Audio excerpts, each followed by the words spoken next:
Hey, everybody. It's Michelle, and I am completely cup runneth over with joy because today I get to announce that Chasing the Swallow, Truth, Science, and Hope for Pediatric Feeding and Swallowing Disorders is 100% done and in publication, and you can check out your copy on Amazon. And the best part, if that book moves you, if it grows your evidence-based triangle to engage in interprofessional practice, to do the root cause analysis to why the child is presenting with the PFD, to then engage with the team to get that child to a point of healing so that the real growth can begin, then y'all check out speechtherapypd.com because they are gracious enough to entertain all of these amazing, joyful ideas. And they're currently carrying the book for 13.5 ASHA CEUs. So thank you for being a part of the First Bite journey that led to Chasing the Swallow. And be sure to check out speechtherapypd.com for the 13.5 ASHA CEUs that accompany it. Happy learning.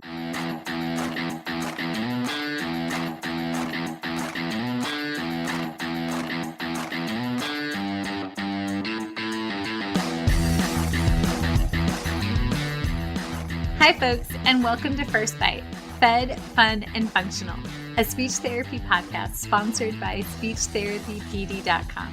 I am your host on this nerd venture, Michelle Dawson, MS, CCC, SLP, CLC, the All Things Peds SLP. I am a colleague in the trenches of home health early intervention right there with you. I run my own private practice, Heartwood Speech Therapy, here in Culvertown, South Carolina, and I guest lecture nationwide on best practices for early intervention for the medically complex and fragile child. First Bite's mission is short and sweet, to bring light, hope, knowledge, and joy to the pediatric clinician, parent, or advocate. By way of a nerdy conversation, so there's plenty of laughter too. In this podcast, we cover everything from AAC to breastfeeding, ethics on how to run a private practice, pediatric dysphagia to clinical supervision, and all other topics in the world of pediatric speech pathology.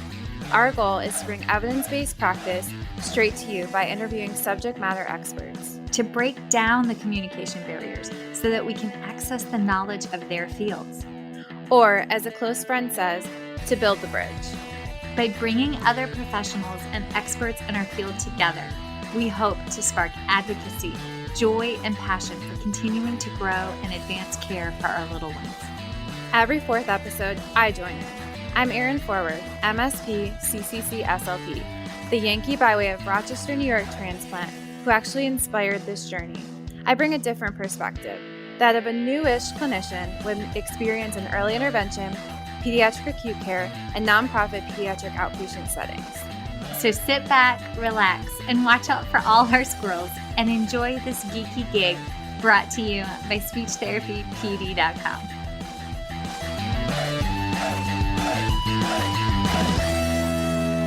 All right, folks. So tonight, or maybe this morning, depending on which time of day you're tuning in, I have quite the fabulous hour ahead of us because I have none other than Amy Gundlach, MA, CCC, SLP, Katie Joyner Robinson, MA, CCC, SLP, and Brittany Schultz, MA, CCC, SLP, who are three speech-language pathologists with over 30 years of combined experience in various settings, ranging from pediatrics to adults, Midwesters born and raised, currently raising the next generation, which, fun fact, has a whole lot more tallywhackers than not. And can I get a drum roll? Y'all, they are the brilliant voices and women behind the Cup of Councel podcast.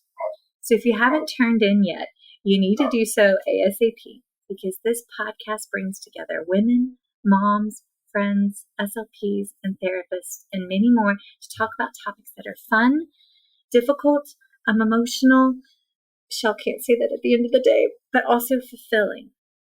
Their episode topics range from girls' trips to speech-language feeding development, guest interviews on a variety of topics, and just all-around hilarious conversations that you don't want to miss. So 1, finish listening to this episode of First Bite, and then 2, go fill your cup with them anywhere you tune in to get your podcast, because they are there. So huzzah! But on today's episode, today we're going to talk about airing our dirty laundry, so to speak, kind of sort of through a series of case studies. So we're going to pick away at our own weaknesses and our strengths, because remember, it's through our cracks that we shine, but negative self-talk is frowned upon, so do have to put the strengths in. And y'all, we're going to talk about our struggles and solutions faced in the world of early intervention, working with preschool population, as well as within the bustling world of a hospital, all through case study analysis. And again, we're doing it all in an hour with 4 SLPs, so this is going to prove eventful. I am so grateful that the world of Instagram, when it's not hacked and down, does allow us to connect with wonderful, amazing people. So Amy, Brittany, Joyner, thank you all so very much for coming on today. Thank you so much for having us. Thank you. Yay, hi. Okay, so let's start alphabetically, because that seems like a logical OCD, anal retentive way to go. So, Amy, you're up. How are you a speech pathologist? What made you want to get into this? Tell us the things, ma'am. Well, in one of our episodes, we go into more detail about this, but I had kind of a rough college experience where I just had too much fun and I needed to narrow my focus a little bit. And I had gone into college thinking I wanted to be a nurse. I didn't do so well with some of my prerequisites. Then I thought maybe I would want to be a teacher, but I didn't want to manage a whole classroom. And some wonderful advisor helped me find an Intro to Communication Disorders class, and I took it and I loved it. And it was a good kind of mixture of the medical side of things, but then also the educational side of things. But I wouldn't have to be in charge of a whole group of small humans. So I loved it. And it took me a few tries to get into grad school. We also have an episode about that because it took me 3 consecutive years to get into a graduate program because I'm a terrible test taker.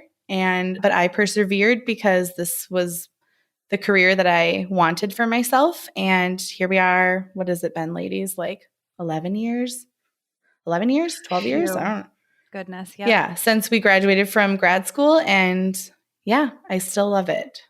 That's awesome. I distinctly remember taking the GREs to get into grad school, walking outside and boofing in the nearest bush. And then the guy that was checking people in and out was like, a lot of people throw up in that bush.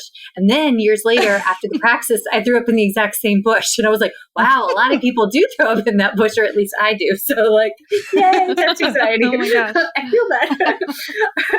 Okay, all right. So I believe in alphabetical order, the next is Brittany. So Brittany, what made you want to be a speech pathologist? Yeah, that's a great question. I didn't know what speech therapy was all through grade school, high school, and even, I guess, a year into college. I went to school and thought I wanted to do special ed or maybe just regular ed. But I don't remember if I did a course or just checked out the courses, and something in my gut was just telling me it wasn't right for me. Same with Amy. I wasn't sure I wanted to take charge of a whole classroom of students. I really just wanted to do more one-on-one. And I knew I wanted to be creative, but I also wanted to have a little bit of that medical side. But I hate blood and bones breaking and anything to do with that. So I was trying to find this balance between like nursing and teaching, if you will. And so my advisor was amazing, and props to her. She really guided me directly into this field. I did the Intro to Communication Disorders class, which at the time was being taught by our wonderful, I think she's now the head of the department. She's a dean of something now, but she was actually doing the intro class and phonetics. So I took them at the same time.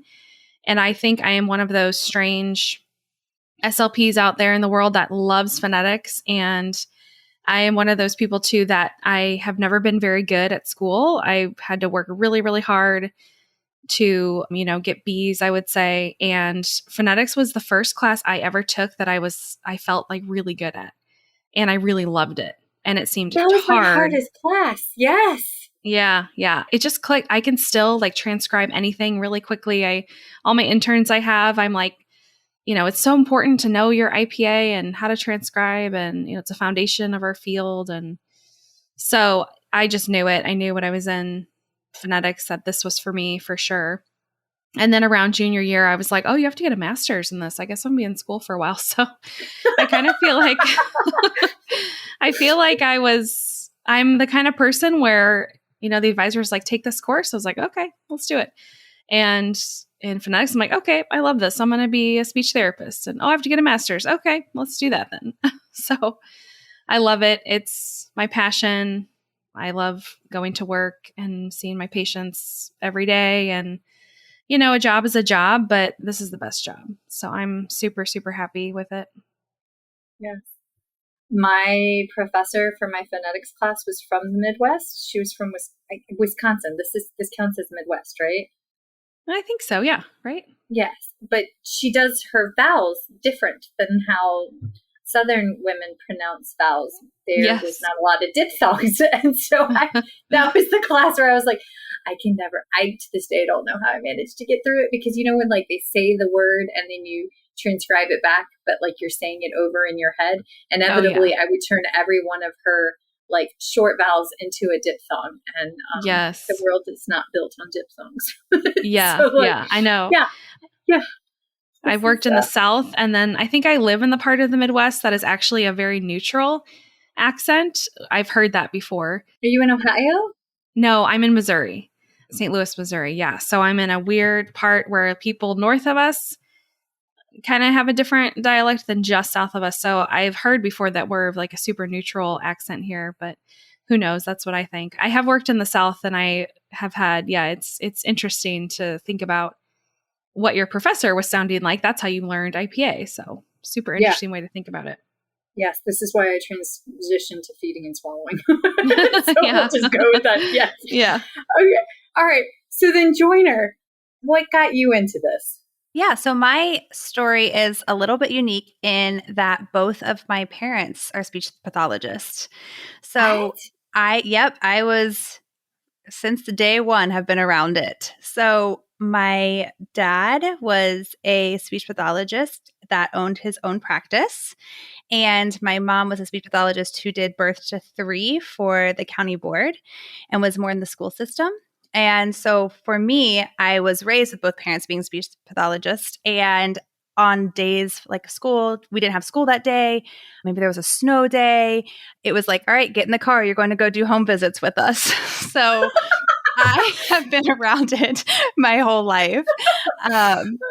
And my parents were, they built really good rapport with families. One of our families ended up being like my babysitter when I was younger. And then other families, would come to their clients as back in the day that they were really close to would come to my birthday parties because I would become close to some of their patients. So I kind of was around it from the get-go and would go do therapy with them and really enjoyed it. It was just what I was used to. So I did try to kind of get away from it. I went in as an education major in undergrad, and just like Amy and Brittany, I got a job at the campus daycare and was a teacher in one of the rooms, and quickly was like, yep, nope, this is not where I want to be all day. I give it to teachers. I think they are fabulous. But I was like, I think I would like to be with the student or with the individual for a while and then take them back and then go see somebody else. And I also really enjoyed the fact that I could work with all ages across multiple settings. So I went ahead, and it was inevitable. I switched back to speech pathology and majored in that in undergrad, and then went ahead and did it in grad school. So that's how I landed here. I have definitely used my own children for therapy as well as for practice when I have the students on campus that need to practice administering standardized assessments. I bribed the boys with Legos. So yeah, that was me. I was your voice.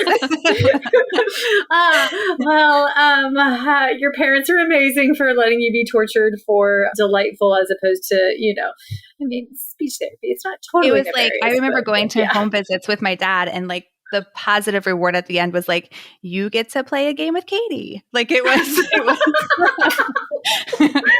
so I can vividly remember these things. Yes. So I was your boys in that case. Yes. The only catch is Bear knows he's cute, so I have to watch the 6-year-old for flirting with the 20-some-year-olds. And yeah, that's great. When Goose was 4, Erin was my grad student because Erin co-hosts with me. And she was over at the house. She had just finished up her practicum. It might have been like the semester after I was her supervisor. And she came over for dinner one night. And she was homesick. Bless her heart. Goose went to hug her goodnight. And when he went to hug her, he like tapped on her side boobs. He was like 4.5. And I was like, Ryland Augustus, you cannot touch those. And he's like, I like them. They're squishy. And Erin was like totally deadpan. She was like, that was literally the most action I've had since grad school started. I was like, oh my God. Now he's 9 and still likes to, I mean, he knows not to hug ladies in the boobs, but now he can change his voice. So like, oh, God bless. Okay. All right. So we're going to segue through all of our different case studies. And I want to share your case study, but then let's pick it apart from what were the strengths and the weaknesses. Because, I mean, women, we're prone to self-deprecating humor. We're prone to thinking the worst of our experiences, right? Because negative self-talk and social media sucks, right? Blah. But it's through our case studies that we also can see how we've grown, what we did right. Y'all have worked in and y'all work in such varied settings, but they all overlap. So I like how the progression goes across the life continuum. So Amy, I thought we could start with you with parent coaching and early intervention. Dun, dun, dun. Sure. So just a little background. I was in private practice for about 6 years before I switched over to the school system. And in Minnesota, where I live, the early intervention birth to 3 program is taken care of by whatever school district the child resides in. So I know it's different state to state, but in my state, a referral is sent into a central location, and then that location divvies out the referrals to whatever school district, and then we get the referral and we go out to the homes and do the evaluation and provide services until they turn 3. And then if they still qualify, they transition into preschool services. So I went from private practice where I was used to having kids come in my little sterile therapy room, and the parent was a lot of the time not in the session. And this also, I want to point out, was prior to me having my own kids. My approach as a clinician has changed significantly since having my own kids. So I was this fresh, nice little SLP, take the kids back, do my thing, come out. I'd tell the parents a couple things that they did. They'd leave, they'd come back the next time and, hit repeat. So then I went to the school system where I was doing birth to 3 in home services, and I actually had to see the parents and talk to them. And I had to be in their home and see their environment and figure out how to, talk to other adults who were caring for the student. I wasn't able to be as one-on-one direct with the child, so it was a complete shift for me to come into that setting. And it was a struggle for the first couple of years. I felt this is way different. How am I going to be effective? How am I going to do this? And actually at the point I entered my program, the district that I work for was kind of in a shift from going from bringing a toy bag and sitting and trying to work one-on-one with the parent watching, working with the child with the parent just observing, and then packing up the toy bag and leaving. They were in the process of getting rid of the toy bag. And now I've been there for about 7 years, and we are completely bagless, and Yes. And so that the whole shift has been a process, and we're currently going through some pretty heavy trainings with EQUIP, which is evidence-based quality intervention practices. And that's by Dathan Rush, who is an SLP, and M. Lisa Sheldon, who's a PT and ECSE teacher. So Minnesota has adopted their program, and we're getting all these trainings from these people. And it's all about parent coaching, and it's about routines-based early intervention, really focusing on the parent's priority, asking reflective questions, learning about different adult learning styles. I didn't learn in grad school how to teach adults. So this is a huge shift. And it's been fantastic though. Like now that I am on the other side of it, where we've been doing it this way for a couple of years, I definitely see the impact that it can have on a family. And of course, not every family is appropriate for that approach, I guess. We still have, parents who are not as engaged. And then it's like a puzzle of how do we get them engaged? How do we find out, we lead into their priority? Like, what are they interested in? Can we connect with them in any way over anything that they have an interest in so that we can help them help their child? And so it's been this like constant balance of like, how do I make a connection with a parent? And I recently have just kind of like had a light bulb of like, my job now in the current setting I'm in is less about my connection with the kid and more about my connection with the grownups that are raising them and building trust and a good relationship so that they trust me and my, things that I'm telling them to do, or that we're kind of coming to a conclusion together on like how they can help their child and finding a priority. If we don't have that foundation, I'm just this professional coming in telling them all these things. Are they going to, follow through? They're not, unless we have like a good connection. So I don't know. My job has changed so much over the last like 7 years. But now that I'm like in it and I see the benefit, I really do enjoy it a lot. I want to hug you so much right now. So like, please have felt that through the freaking universe, because you just, yes. Okay. So folks, we were all taught, and I think I'm older than all of y'all, like given like fabulousness of the photo that you supplied, as well as like the time spent career-wise. But when I was in grad school, we were taught direct service delivery model across all ages in all settings, right? And what we know in the field of early intervention, and what we've actually known for the last 20 years, it's just taken that long for the research to transition. And that's what you hit on. You were in it for 6 years and then had this change within the last 7 to like the practice that you're seeing now. And I think I got the timeline straight, but yeah, that's it. Exactly. That's the 20-year lag time from research to best practice. And so bless them, the researchers have been out there like, but this is what we're supposed to be doing. And then us in the trenches were like, but I'm really good with my super cool bag, right? Yes. And yes. So one I've heard of, can you say those researchers or the presenter's name that y'all just adopted their model? Because I've heard of them before. And yeah. Yes.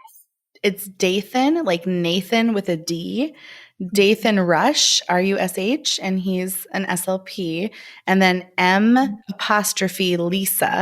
and her last name is Sheldon. And she's a PT and also has an early childhood special education license. But I actually get to hear them. It's a virtual training on October 27th. Our district it's actually available to any districts that are participating in this innovation. So you had to apply as a district to be a part of this evidence-based quality intervention practices innovation. And it's a 5-year plan of like all these trainings and coaching and all sorts of things. And so because our program is participating in that, we get to actually go to a training with these 2 people who created the whole thing at the end of this month. It's virtual, but I'm really excited to hear them. That's so cool. Yes. Yeah. There's one out of Florida, the Family Guided Routines-Based Intervention out of Florida. Yes. Woods, Dr. Julianne Woods. Thank you. Yes. Yeah. She's one of the, for lack of a better phrase, the fairy godmothers. Yes. She is.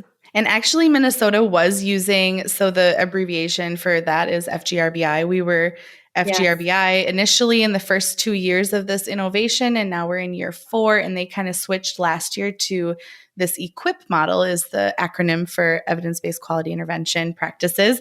So I don't know the reasoning behind why Minnesota chose to shift from Julianne Woods to this other model, but there are lots. I mean, it's very similar.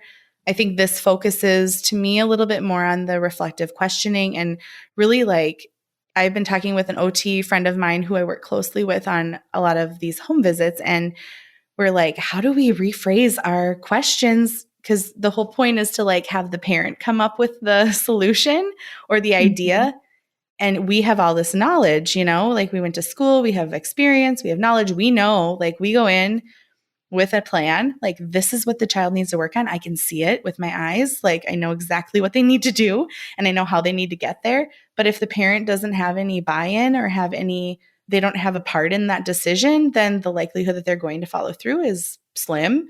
And so it's like all this training on how do you ask reflective questions and switch how you're talking to the parent and how you're trying to get them to come to the conclusion. It's kind of like a mind game a little bit. Like, how do I get you to come to the conclusion that I want you to come to, but it needs to be your idea so that you feel empowered and you're going to follow through, if that makes sense. I don't know if that makes sense, but Yes, it's stakeholder buy-in, but you have to plant the seed that you know who's really good at this kind of stuff? My husband. He's really, really good at, hey, I want to do this house project, but should we do this house project? Or maybe we should make this the next house project. And then somehow or another, I freaking come to the conclusion that we'll do the thing that he wants us to do. And then he's like, yeah, did you like how we did? I'm like, that's crap. But professionally, I may or may not do that Monday through Friday and sometimes all the weekends. So okay. Okay. So if you had to pick one of your favorite, fact, folks, it's really hard to transition to bagless therapy. Mm-hmm. That would be the first step. Leave your bag in the car and only do therapy with what's in the home. That's step number one. If you make it through that hurdle, which feels insurmountable when you're in it, you're halfway there. Then it's asking the open-ended routines-based interview questions, which that's hard to learn. But I promise, if I could leave the bag of tricks in the house, so can you, and then you'll get there too. But do you have a favorite resource or recommendation that you would give from all of your training and all of your learning? Oh my goodness. I mean, all of these training modules have been pretty good. Of course, I'm not going to be able to recall these things off the top of my head, but they're Leah Curtin. She's an SLP, Curtin.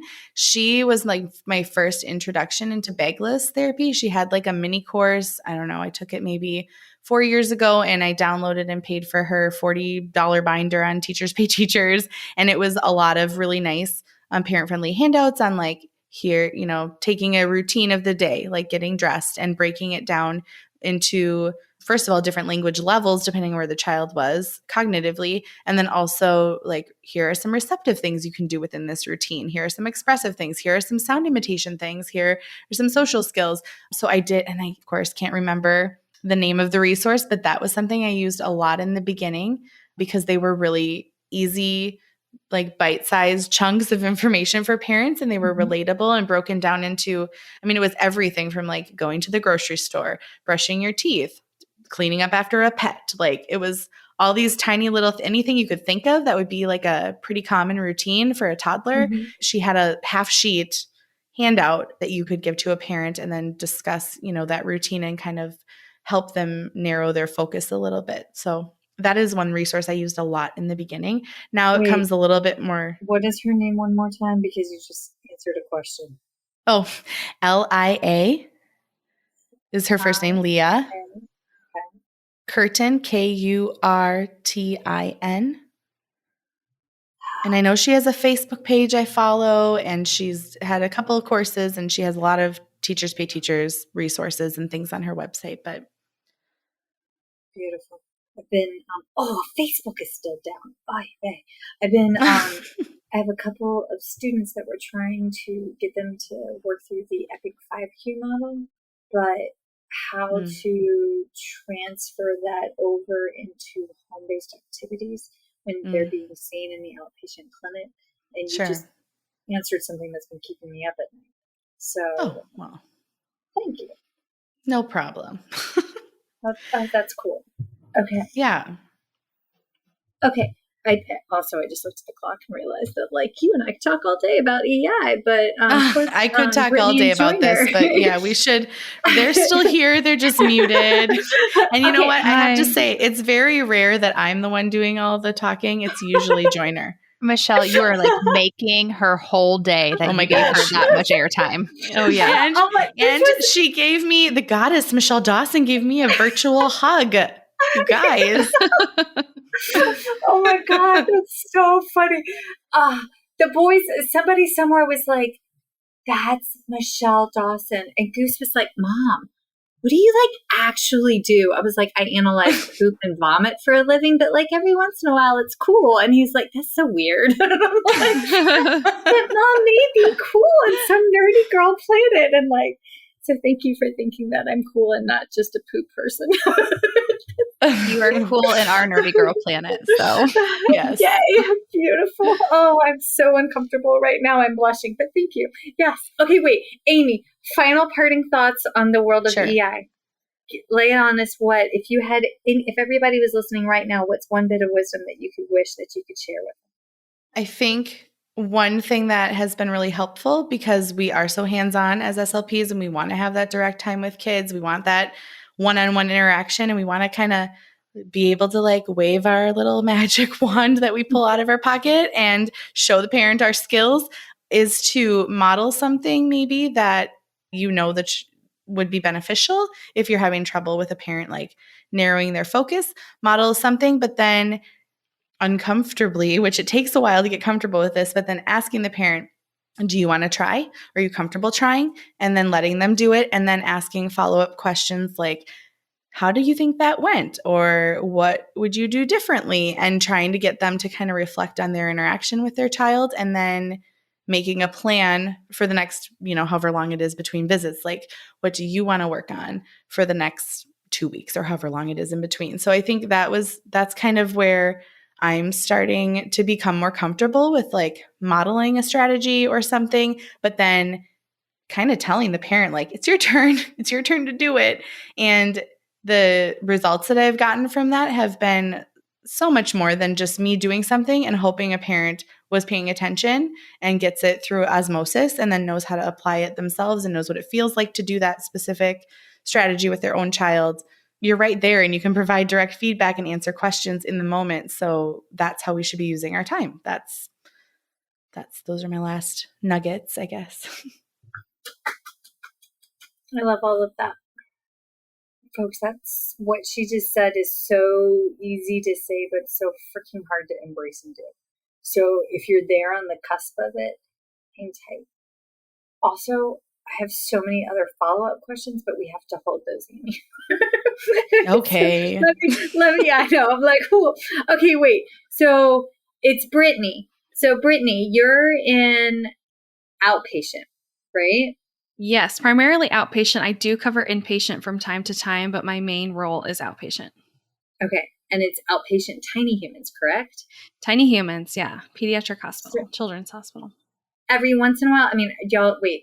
It sounds like Amy might be in Minnesota. And where are you in? I'm Missouri? in St. No, that was in St. Louis. Yes. So and then Joyner's, Ohio. Yes. So y'all don't really get referrals within the same network area per se. No, we don't actually. No, I do see quite a few patients from all over the world because of a particular doctor that we have related to CP patients and surgery. So I have done really interesting evaluations with kiddos from the Middle East and all over the world, really. So that's kind of exciting. That's amazing. Okay. Now, your specialty is apraxia.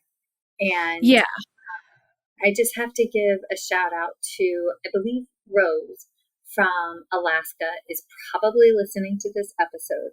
So Rose from Alaska, I found you a kindred spirit that also has firm faith in root cause analysis for apraxia in pediatrics. So Amy, you just made Rose's day. So thank you very much. Or wait, no, Brittany, you made Rose's day. But okay, good. Talk to us about what have you learned in your lifetime with working with little ones with apraxia?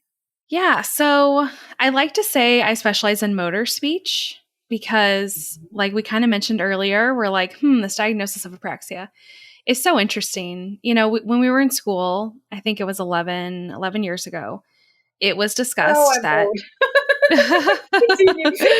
Yeah, sorry. But, when we were in school, I think Amy and Katie can correct me, but we were told apraxia is not a thing in children. And I still feel like It very much is a thing, but it's like there is so much we do not know about it still. And I've had my own theories for a long time. And it wasn't until a recent course that I took by Carrie Ebert that I was I like, love her. okay, yeah, Oh, I love she's her. great. She's great. And she drew this arrow like with an arch, and it said, started at like at one side of the arrow, it said suspected apraxia. Then it moves to apraxia or motor speech. Then it moved to phonological. Then it moved to articulation. And I've suspected for years where I'm like, I don't think it's like 3 separate tiers of artic, then phono or apraxia. It's not like one of those. So she drew that arrow thing, and I'm like, that's what I've suspected forever. So I feel like all of my patients are somewhere on the spectrum, and it's no longer like they just have an artic, or is it phono, or is it apraxia? So my thing is, I always say I specialize.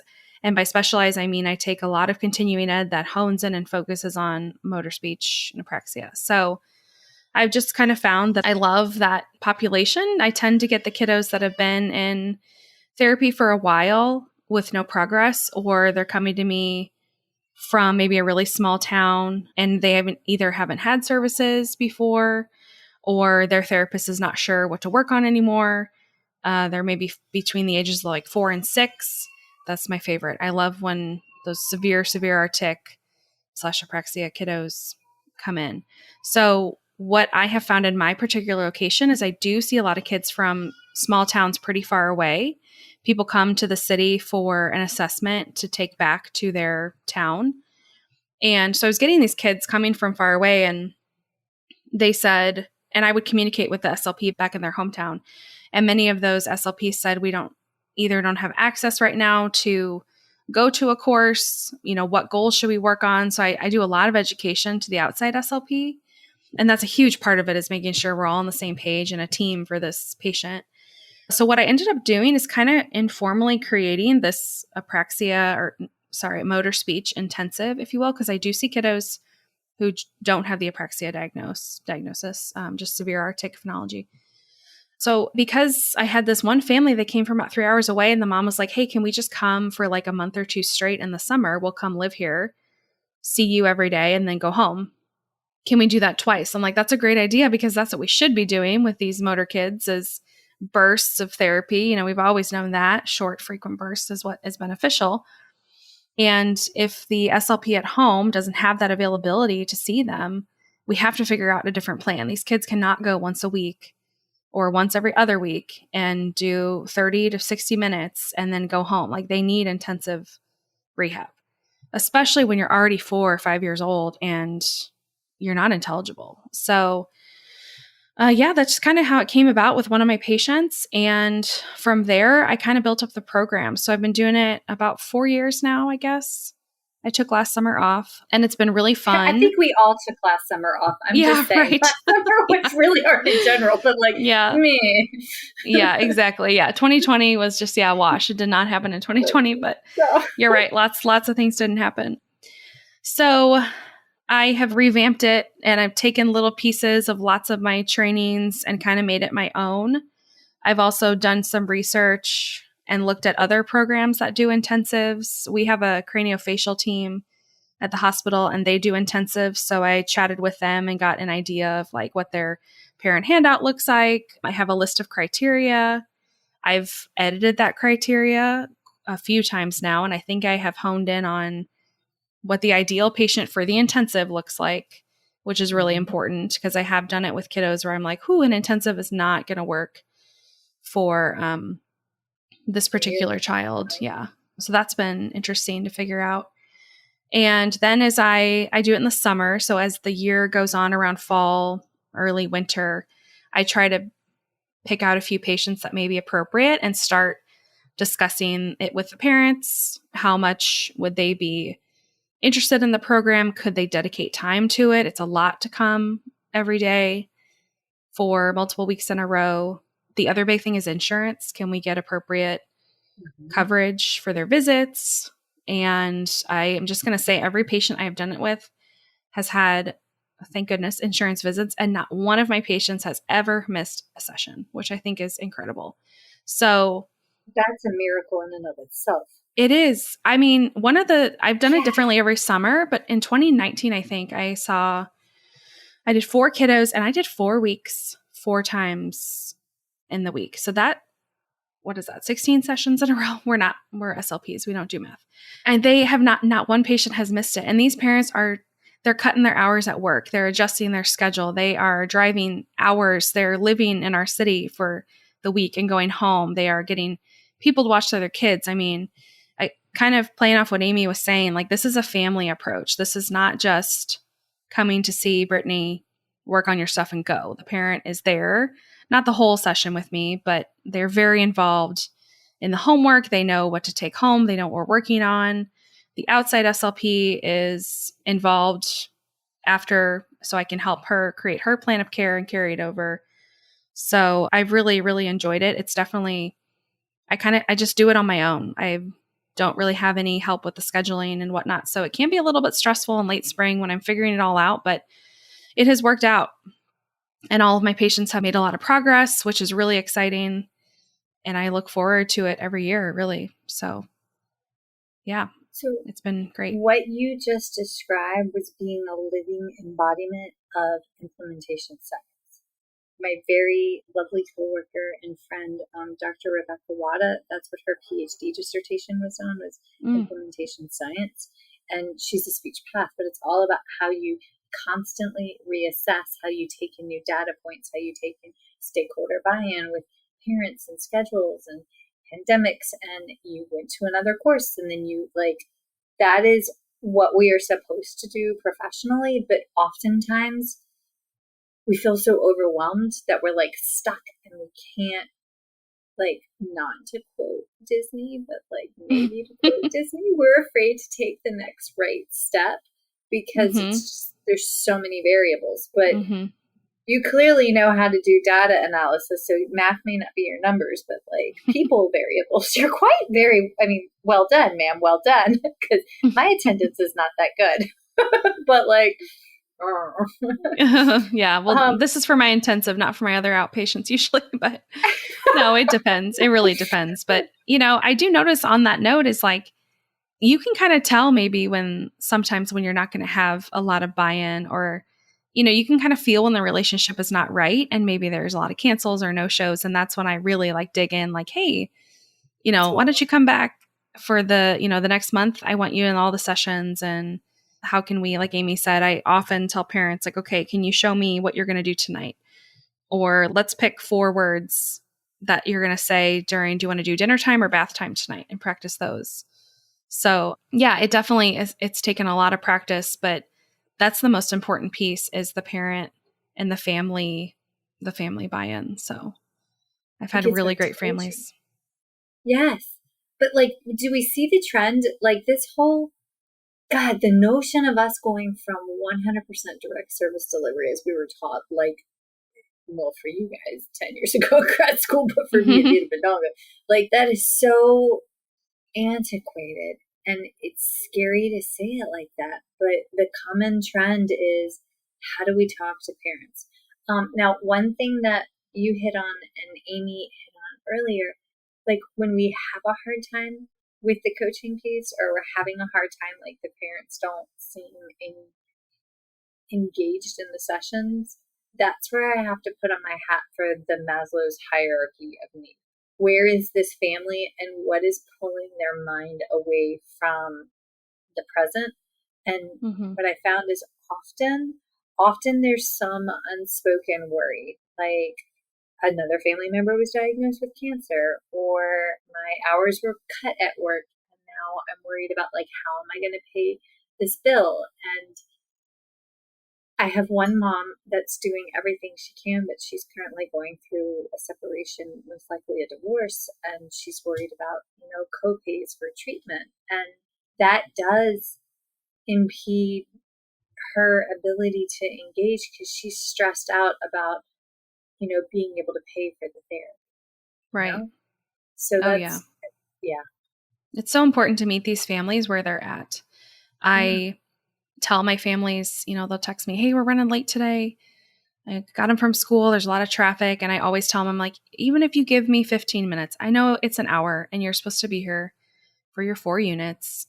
You are here, you're making the effort. We can do a lot in 15 minutes. Yep.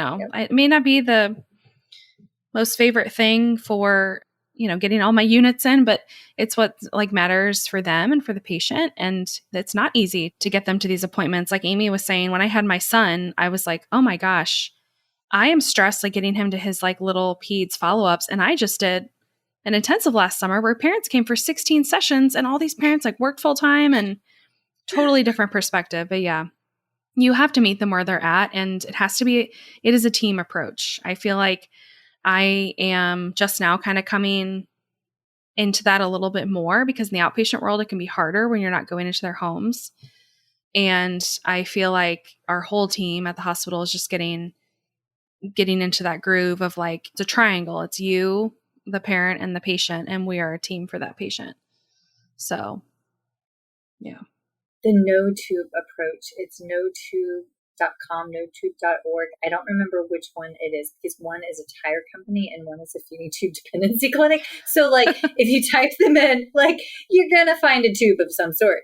But their entire methodology is caregiver driven, and all forms of communications must go through like the caregiver's own copy for like all interprofessional practice team partners members. And how different, critically assess how you talk to your families versus how do you talk to the OT on the case about the child when the family's not there. And then imagine filtering that. Unfortunately, most of us would completely change our conversation and like how we would hold it. And yeah. Now there's a couple of physicians that I may or may not change how I would hold the conversation with the physician. But I work in the South, and sometimes because I have boobs, I don't have a brain. But, sexism, we're making an impact in the 21st century. I think it might be getting a little bit better. A girl can dream. Yeah. Okay. So also, I'm so glad you talked about Carrie Ebert, because I just adore her. She's great. I just did her. She has one on, it's one of the very few that I found on like birth to 3 population for suspected apraxia. And she says that a lot in that course. It was online and it was great. All of her courses are great. I've seen her multiple times since she's, near me in Missouri. But this one particularly focused on, I think, the majority of our caseload, where we're like, okay, it's great. We have all these approaches, prompt, DTTC, rest, like all this stuff. But all these things are like kids have to sit there and imitate, or, let them touch your face or whatever. And I love all those courses I've taken, and they've all taught me a ton. But I feel like the majority of my initial referrals are those little guys where you're like, hold on, what? Like, where do we start? You're kind of running all over the place. And so this course is really, really good, especially if you're in the diagnostic position. In our setup at the hospital, we have diagnostic SLPs who do the initial assessments. And so I went back to work the next day and I was like, hey, all you evaluating SLP should take this, because she really breaks it down into a nice hierarchy of, what you should look at and target for those suspected motor kids. She's so, so good. And I have her book, by her and David Hammer. So I really appreciate all the new research and legwork that she's doing and that a lot of other people are doing in the field, because I've gone from apraxia is not a thing in kiddos to it very much is a thing. There's something that's different. And we need this research to be out there. We need the help, because we are just not taught this in school to an extent. You have to go to, I just did a presentation on my intensives at work the other day, and the end of it was everybody always comes to me for apraxia help, which I love to help with. But at the end of the day, you just really have to do your own legwork and find appropriate CEUs to take and kind of teach your way through it and figure it out. And take multiple approaches, never just one and done. So Yes. One class does not make you a specialist.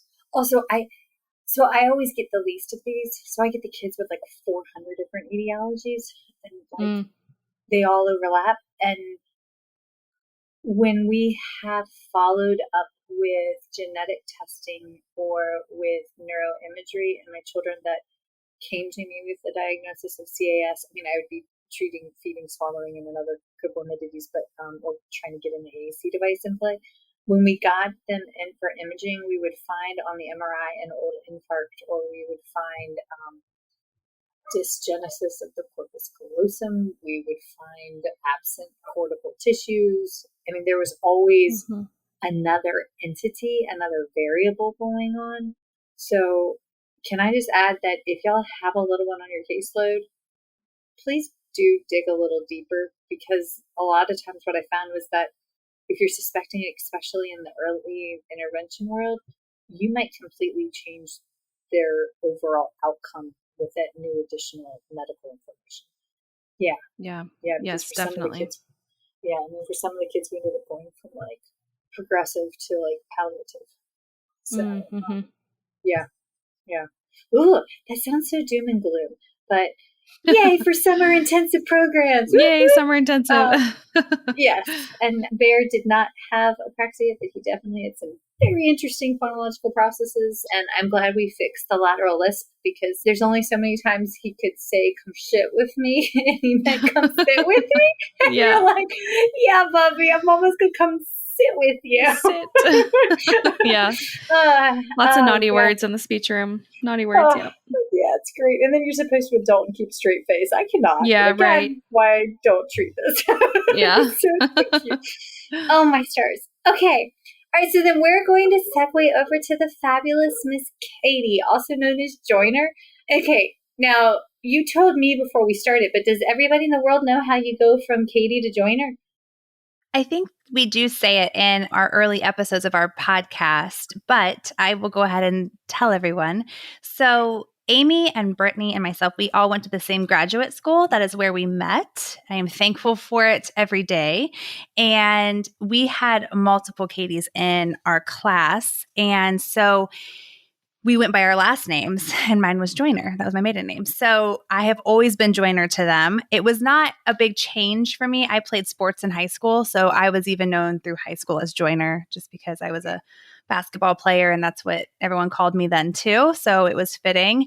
And it's very strange to be in this realm and to be with Amy and Brittany and hear my name as Katie, because I don't think they have, probably in the 12 years we've known each other, they've maybe called me that 5 times. So it is very, very funny to hear them say Katie. So yes, I have always been Joyner to them. And that is on our podcast. It's confusing to people because everyone's like, I thought that was you. And I was like, yeah, that's what I go by with them. So that is how I got the name Joyner. That's awesome. Back home, they call me Spit because I look just like my dad, except I get my mustache waxed. So like, and so like the family motto is, yeah, baby, that daddy, he just don't spit you right out. Because I love that. We really have thick accents. But like, I love that. Somehow going by a last name would be better than being called by Spit or Mushel, because I put on there's freshman 15 and then there's grad school 40. And so I put on the grad school 40. And so my one nephew called me Mushel, like a cow, and that also stuck. So but we all survived. Okay, now you have a completely different element to add to the table. Your clinical case studies has to do with social communication programs for adults. And when we started talking about this, all I could think of was my sweet special needs brother-in-law. So talk to him about that. Yeah, sure. So I currently will give a little bit of a background. I currently work in a school system with preschoolers, but for a majority of my career, I worked in a nonprofit outpatient clinic. And one aspect of that clinic was I got everything. So we had developmental therapy, which was OT, PT, and speech from birth to whatever age. And then we also had adult day programs at this clinic. We also had 20 residential houses for adults with intellectual disabilities. And we also did behavioral health for the community. So and this is in Ohio? This is in Ohio, yes. Wait, are you closer to like Cincy? Like, where are you? Like, I'm up north, on the north end of it. Okay. All right. So it was a wonderful, wonderful place to work. It was the place that I worked actually really as my first job for the first 6 months out of grad school. I worked in a nursing home, and then we moved to Ohio. Yes. Then we moved to Ohio, and I got this job at this nonprofit outpatient clinic. Honestly, I can tell you it was the best thing that could have happened to me career-wise, because since there was such a wide range of people that I had to see, I got to dive into a little bit of everything. So I was constantly researching different areas and working in areas that I don't think a lot of speech therapists get the chance to work in, and that includes adults with intellectual disabilities. And it was a very wide spectrum. So my given day was like, we had contracts with virtual schools, for example, who they needed speech therapists to implement their IEPs. So we had that contract. I had outpatient little ones coming in that were just delayed talkers. And then I would have on my caseload that I would then also go to our alternative learning school that we also had at our clinic. So for older kids who maybe behaviorally, the school district was like, you know what, we can't handle this. We're not equipped to do this. They would send them to our clinic. And we had an alternative learning program for them as well. So I would have to go and implement their IEP goals. And then on top of that, we would maybe have, a resident who is coughing, and with what we frequently see, coughing a lot. And they're like, call Katie. So I would go out to the residential house and then have to do a solo eval maybe. And then for our adult day programs, one thing that we would really be doing is they would be working on their workplace skills, because it was a wide spectrum of abilities. So you had some individuals who were able to maybe go out in the community and work, or maybe you had individuals, we had some really great programs and companies that, and there's actually, and it's escaping my mind right now, but there's actually a guy who was on Shark Tank, and he created this fruit bar, and he hired our adults in our programs to like do the labeling for it.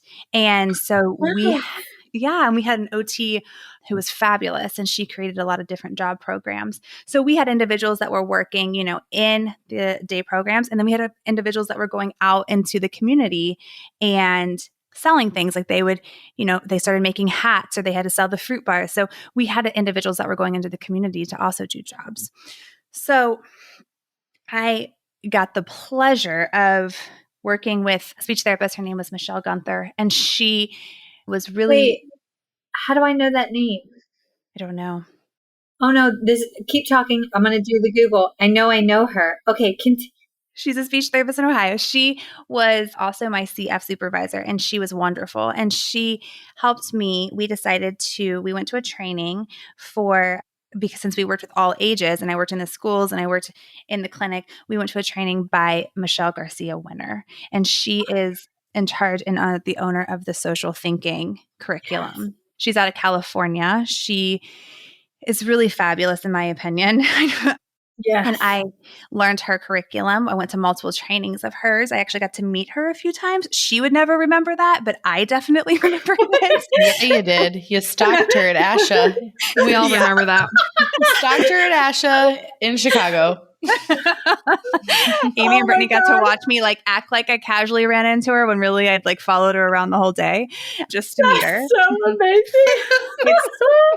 In the speech therapy world, you're like, I like the people that you're like, your celebrities are other speech therapists, which is just hilarious at times. The author of Dysphagia, Drugs and Dysphagia, I got to meet him.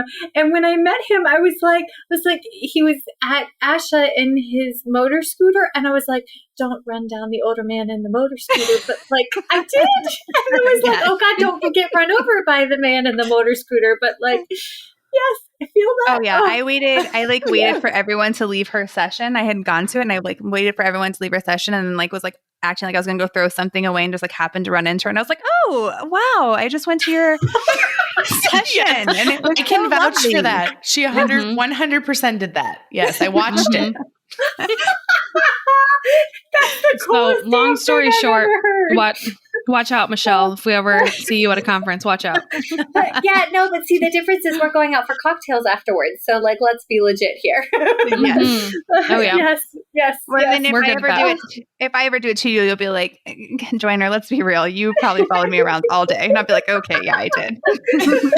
That's awesome.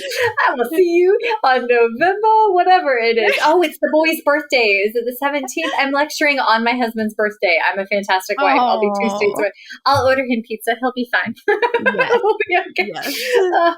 Okay, but so Michelle Garcia-Winter, I have her book. I want to one day meet her and have her on the podcast, but like, she's so amazing. I'm intimidated to ask her to be on. So like, I feel that.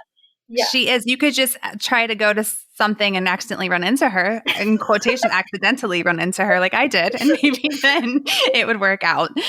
She is lovely. She is somebody that I think what I really enjoy and what I really enjoy about everything that even that Amy and Brittany and you, Michelle, have talked about is I really love people who are pioneers in areas where like it's not popular or it's like people are too nervous to go outside of this like quote unquote box that we make of like, you're supposed to do therapy this way. And people are like, well, wait, you don't have to do therapy that way. Or maybe we need to address this, or maybe this has never been thought of, or let's think of it this way. And I feel like something that kind of, grabbed my attention with her is there was really no curriculum. And I use that kind of loosely because she was really big on, how do I do evidence-based practice? Or people are constantly coming after me about where's the evidence? Where's the evidence? And she was like, it's going to take some time. Or do you know how difficult it might be to do evidence-based in terms of social skills? And I feel like she was the first one, and she has done studies since then, and she has some fabulous stuff. Socialthinking.com is her website, but she has some fabulous stuff out there now that it was an area that wasn't a really big area to have a curriculum in, and she developed one and she pioneered that area. I feel like there was, others before her, but she really ran with it and then took it out on the road and has done so many trainings and provided actual things to do in terms of a curriculum in the area of social skills. So I've gone, like I said, a couple of her trainings. And one area that I had to do, which we're talking about kind of adapting, is typically her stuff is for individuals age 4 through adult with solid language and learning abilities. Well, I didn't always have individuals who had what you would say solid language abilities. They were individuals that, had intellectual disabilities, but I really felt strongly that I could use a lot of her vocabulary and a lot of her curriculum to teach individuals. And you had to play that fine line of like, I didn't want to use cartoon characters. I didn't want to use, with some of my adults. And some of them, it was really super helpful. But a lot of her vocabulary in terms of like expected and unexpected and teaching, giving it actual, words to actions with these adults, I was like, let's adapt it to their life. And my biggest thing is, just as Amy and Brittany were talking about, and like we've said, is I have always strongly felt that therapy has to be functional. And I'm thinking like, how do I adapt this and then make it functional? Like we are trying to teach social skills and then how they go out and they use them in their daily, everyday life. So how do I keep that mindset and keep it realistic? Sitting with me one-on-one, yes, that's going to be important to learn the concepts. So I would start with that. We would teach all the concepts.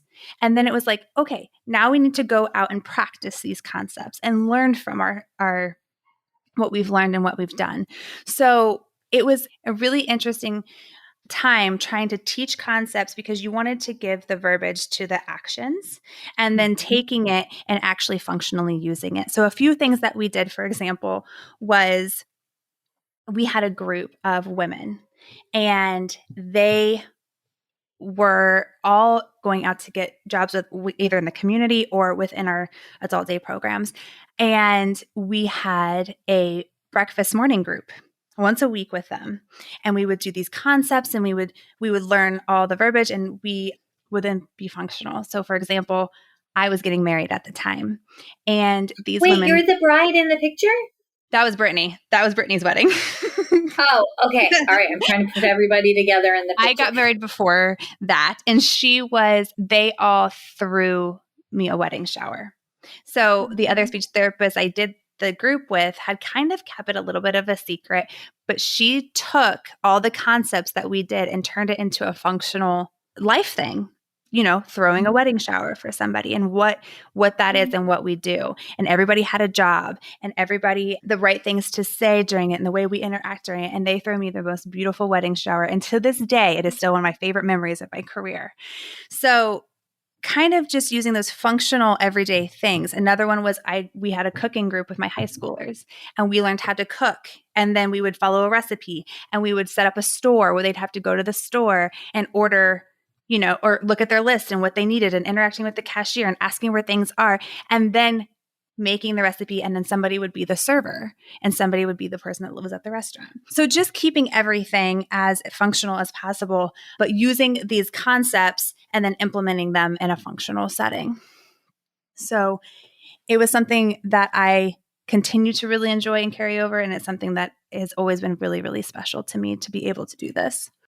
This is so near and dear to my heart because that's my uncle. Not my uncle, but that's her uncle, Matthew Monster. He goes to an adult, my husband's special needs brother. He goes to the adult day facility and he has little works. I mean, he does his little jobs and he finds meaning and purpose there. And he so desperately wants to engage at home when we come, when we visit, when we play. But I mean, comedically, he always ends in timeout with the children, right? Because they don't know how to share. I mean, he's cognitively about 8 to 10. So the boys are all kind of tripping on each other right now in this age range. So you have the 45-year-old bald man and then the almost 7 and almost 9-year-old, and all three of them are stair-stepped and timeout on the wall, and nobody's happy. But it's the social. I mean, it's funny because this is our life, but it's the social skills piece for him. And that's if you go through a script, if you go through a structure, he can get it. But there's no speech pathologist in that rural area that works with adults with intellectual disabilities, much less adults with intellectual disabilities focusing on pragmatics. And I wonder, my in-laws have done amazing. He is a phenomenal human being. But I just wonder what more joy he could obtain in the interactions and going to the grocery store, because he's vaccinated. He was very proud that he was fully vaccinated. It was a big to do. When he was everybody was clapping for me, and all they did was make me miss my show, and it hurt. And then a couple weeks later, he goes, "I can go places again." And we were like, "Yes, this is why you got vaccinated, buddy." Yes. It was so funny. It was why were they clapping? I did not need that much clapping. And we were trying to but again, it circles back around to the social skills. If we could, just how much more joy he would get from those interactions as opposed to us having to rehash and break it apart and then put it back together on the back. Yes. Oh my God. That was so funny. Oh man, my face hurts to laugh because they put too much Botox in it last week. Oh, dang. That's middle age in a nutshell.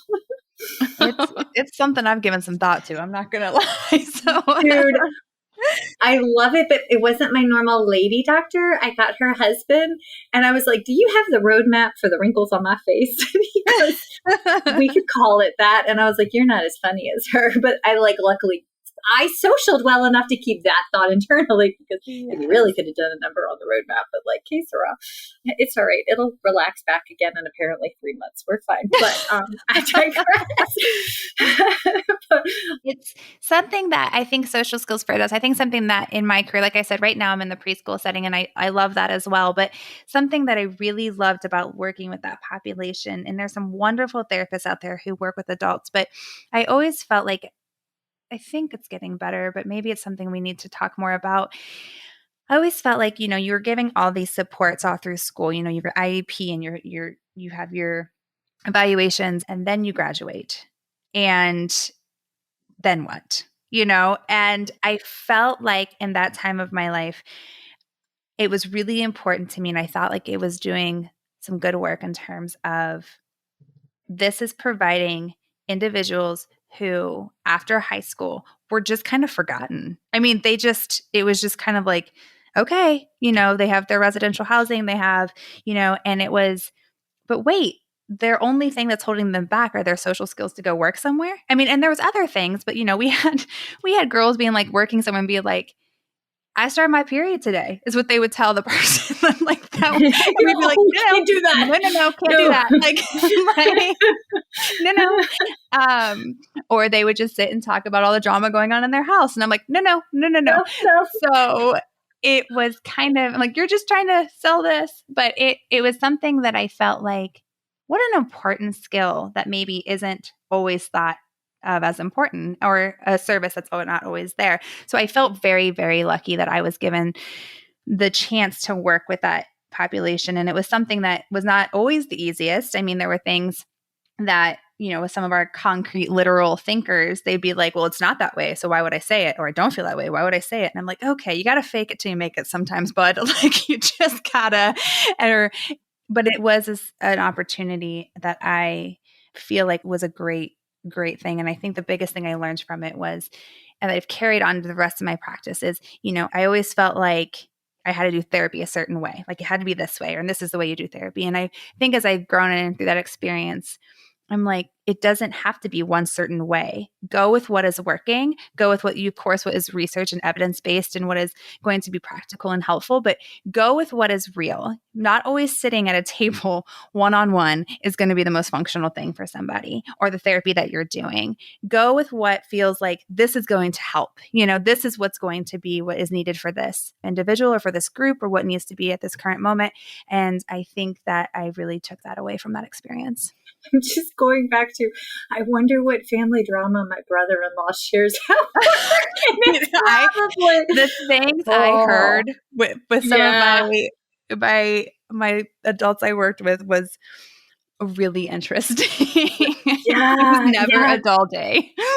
Yeah, I found out that one of the uncles, his name really isn't Uncle Dick, but like they call him that because like he's kind of a dick, but his real name's Richard. And so I mean, that's like the G-rated version of that. But like now I'm just kind of like, I'm just wondering if we're going to make it. Okay. Ladies, y'all, we have covered all of the things from tallywhacker jokes to starting with and concluding with. So there is that. Clearly, there are multiple boy sons afoot with just a couple of girls to throw in to round out the mix. But thank you.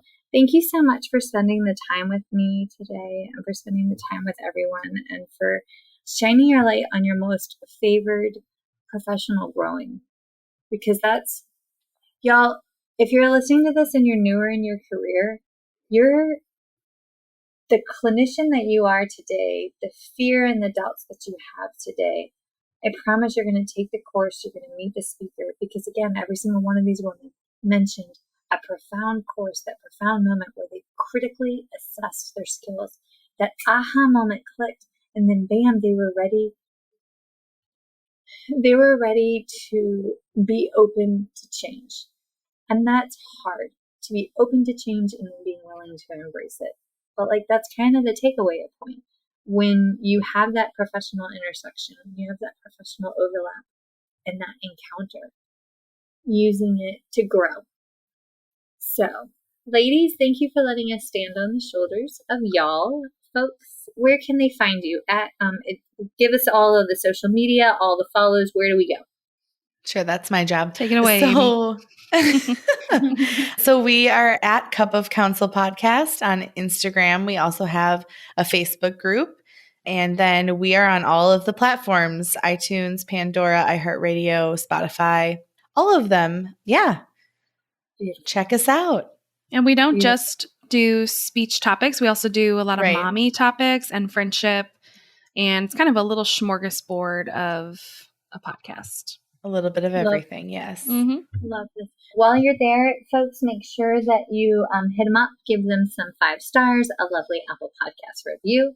As always, love it when you check out at First Bite, leave a podcast review there. Don't forget, Chasing the Swallow is available on Amazon, and I love it when you leave a review there.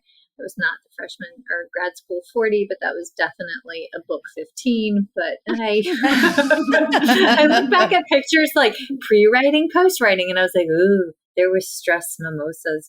But yeah, but check us out, give us the feedback, and gentle reminder, if you're at ASHA this year live, check Dr. Reva Barwell with Savories and myself. We're presenting on Fridays at ASHA at 11 a.m. I don't really know the room, but we'll be there. Also, make sure that you check in at the speechtherapypd.com booth and bring a copy of Chasing the Swallow, because I'll be there. Don't quite know yet when, but I will be there and would love to sign a copy.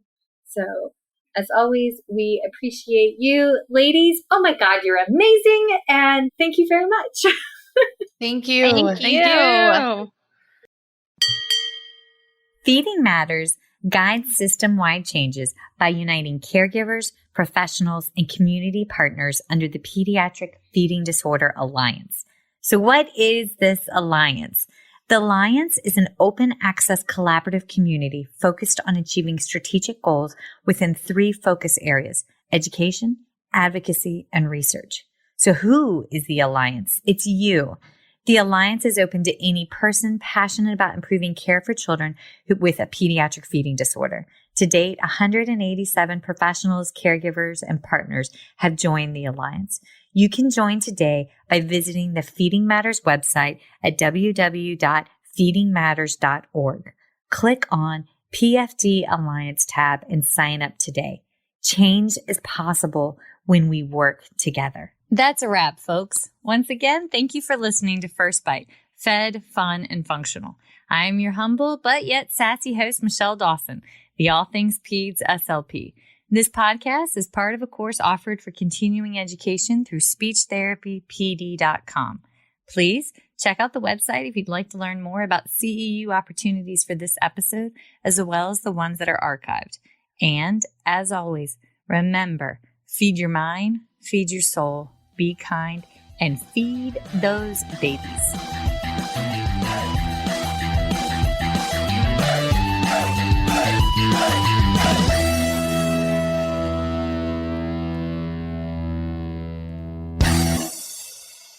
Hey, so it's Michelle Dawson here, and I need to lay out my disclosure statements. So if you ever wondered how bad my ADD, ADHD, and lack of sleep Monday through Monday actually is, well, here you go. These are my non-financial disclosure statements.